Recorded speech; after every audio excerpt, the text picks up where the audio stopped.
Halo Mam, saya Dr. Dia Kanyawati, spesialis anak konsultan, gawat darurat anak dan intensif care anak, Rumah Sakit Puri Bunda, dan juga seorang pengajar di Fakultas Kedokteran Universitas Udayana.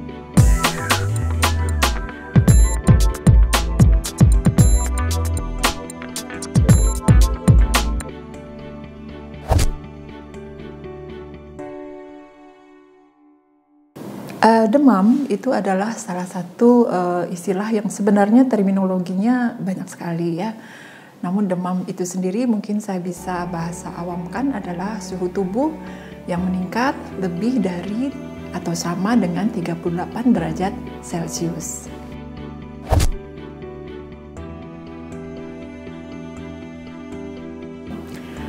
Ya, yang saya maksud dengan obat-obat bebas sering sekali adalah obat-obatan yang dijual dengan tanda tertentu ya. Mungkin orang tua sering sekali tidak memperhatikan tanda itu, padahal tanda pada kemasan obat tersebut sangat menentukan apakah itu memang obat bebas atau tidak.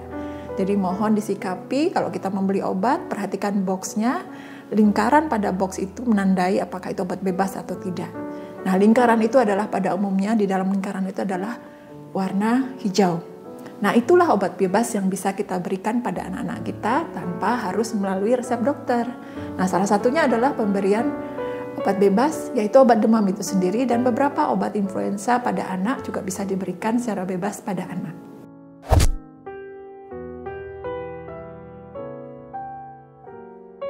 Itu umumnya adalah 2-3 hari ya. Kenapa 2-3 hari? Karena jika demam itu disebabkan oleh reaksi inflamasi oleh karena virus misalnya, maka 2-3 hari itu sudah cukup untuk menandai apakah antibodi tubuh bisa menanggulangi reaksi peradangan yang terjadi oleh karena infeksi virus tersebut. Waktu 2 atau 3 hari juga merupakan tanda jika tubuh anak kita menderita penyakit yang sebabnya lebih serius, misalnya oleh bakteri, maka dalam 2 atau 3 hari akan terlihat suatu perbedaan yang sangat bisa dilihat. Misalnya anaknya demamnya akan menetap tinggi, mulai tidak mau makan, kemudian lebih banyak tidur. Nah, itu adalah tanda orang tua segera harus membawa ke pusat pelayanan atau dokter anak mereka.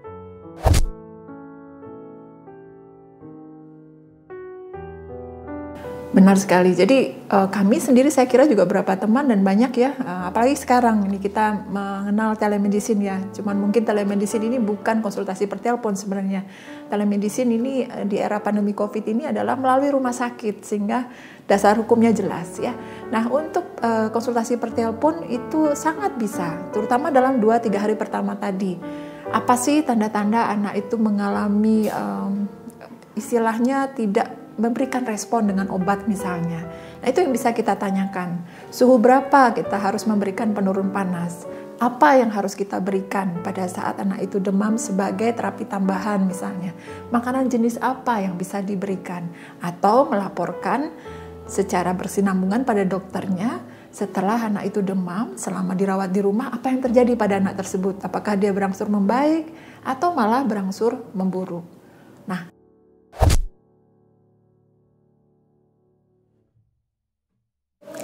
ya, jadi tadi sudah saya sampaikan di awal ya, demam itu adalah proses manifestasi tubuh terhadap proses peradangan. Peradangan ini bisa macam-macam ya. Kemudian bisa oleh karena infeksi, bisa karena proses lainnya, trauma atau luka bakar misalnya. Nah, hal-hal lain yang terkait dengan proses peradangan tubuh itu merupakan penyebab daripada demam. Nah, yang paling sering berbahaya di sini yang menyebabkan ini menjadi kondisi yang berbahaya adalah adanya proses infeksi. Ya, jadi kalau anak tersebut mengalami demam, ditandai dengan tanda-tanda yang sudah saya sampaikan tadi, nah ini sangat mungkin anak mengalami infeksi. Infeksi yang bagaimana sih yang kita takutkan? Infeksi yang disebabkan oleh bakteri atau virus tertentu. Sekarang era pandemi COVID ya. Jadi salah satu tanda infeksi dan juga gejala-gejala lain itu adalah high risk sebenarnya anak tersebut. Jadi memang harus dibawa. Terlepas daripada itu, demam yang disertai dengan penurunan kesadaran, kemudian juga penurunan kesadaran sudah saya sampaikan tadi, disertai dengan hilangnya nafsu makan. kemudian juga menetap tinggi setelah diberikan obat-obat yang memadai atau obat-obat bebas yang bisa diberikan di rumah.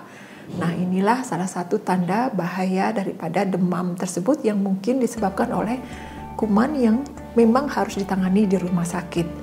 Bahayanya apa kalau tidak ditangani dengan baik? Nah, anak yang diinfeksi atau terinfeksi oleh bakteri tertentu itu bisa menyebabkan kelainan-kelainan tertentu pada tubuh yang kita kenal dengan nama sepsis.